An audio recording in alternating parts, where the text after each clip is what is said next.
Olá, tudo bem? Vamos aqui seguindo com o estudo da lição da Escola Sabatina. Hoje é quarta-feira, 17 de setembro. Primeiro eu quero falar que isso aqui não é caspa, até porque eu acho que sem cabelo é difícil de dar caspa, né? Mas minha careca tá descascando aqui por causa do sol que nós tomamos no dia lá do desfile, né? Que foi na sexta-feira. Mas é isso. O título de hoje, Deus revela a si mesmo.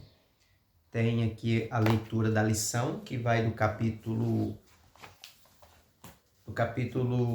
34, do verso 1 até o verso 28. Eu não vou ler todo esse texto aqui, mas quero enfatizar algumas passagens aqui que diz assim, a partir do verso 1.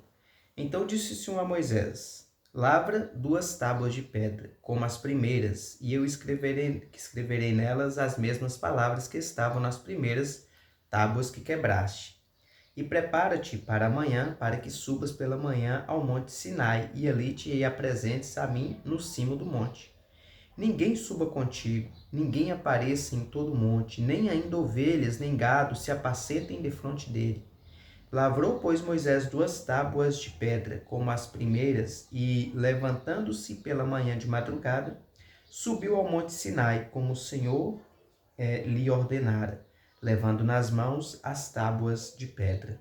Tendo o Senhor descido na nuvem, ali esteve junto dele e proclamou o nome do Senhor.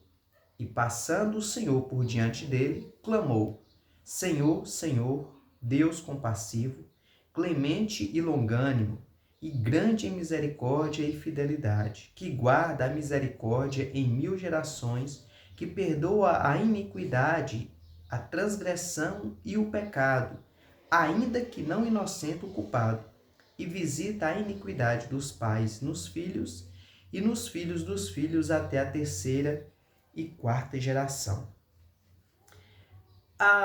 O diálogo entre Deus e Moisés aqui continua, e Deus vai falando com Moisés a respeito das bênçãos que faria no meio do povo, das providências que sempre estaria fazendo, que faria uma aliança e maravilhas no meio do povo, como nunca se havia visto antes, apesar de tudo que já tinha feito, né?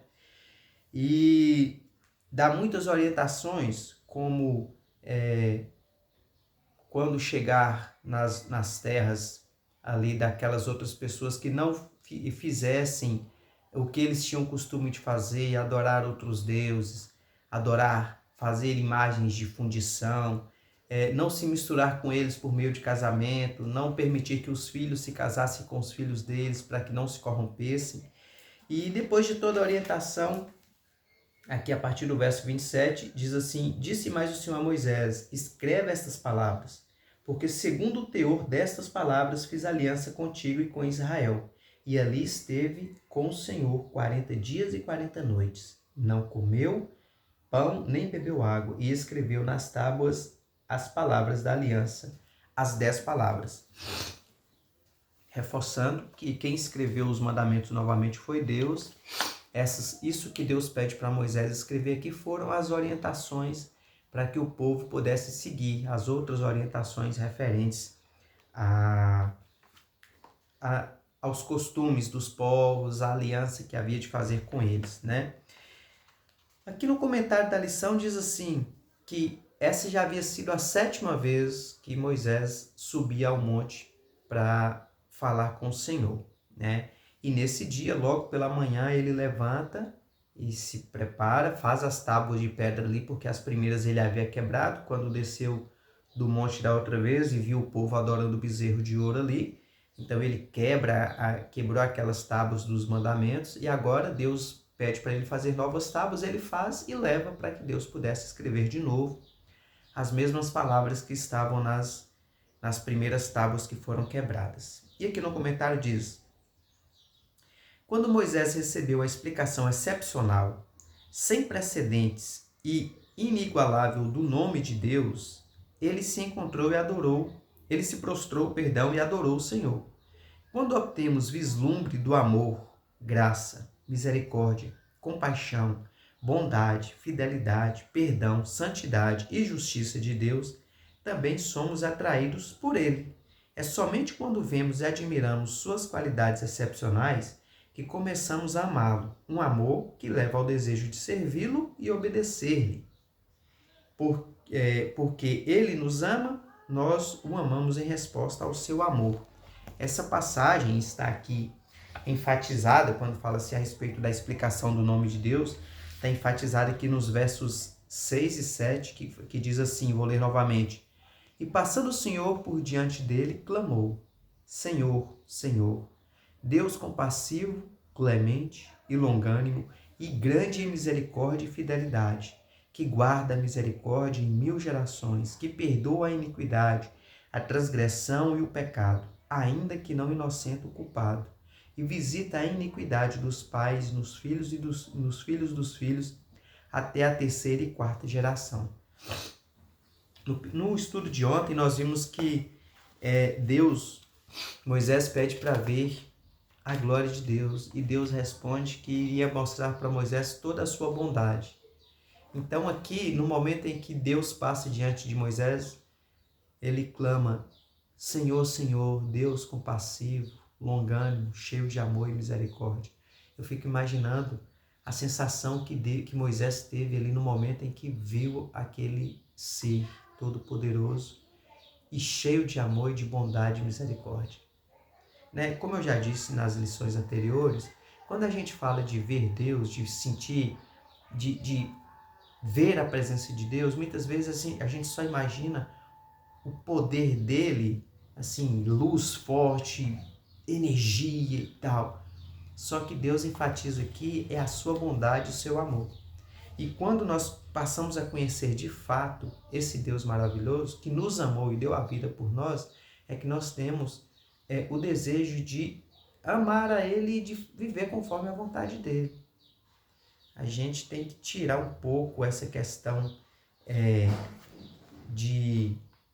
do sobrenatural como sendo o único motivo de nós adorarmos ao Senhor e nos apegarmos ao amor que Ele quer que a gente entenda que Ele é e que nós também sejamos e que tenhamos esse amor em nós. Né? Porque a Bíblia diz que Deus é amor. E nós precisamos ter Deus em nós, ou seja, ter esse amor em nós. Né? E aqui, no finzinho aqui do estudo, diz assim, nessa revelação de si mesmo, Deus garantiu a Moisés que realizaria feitos maravilhosos em favor de seu povo e o conduziria à terra prometida. E ele renova a aliança ali novamente com o povo, aquele povo rebelde, né? Só lembrando que Moisés estava subindo novamente o Sinai para se encontrar com Deus e para receber as tábuas ali de novo dos mandamentos que ele havia quebrado, porque o povo estava sendo infiel.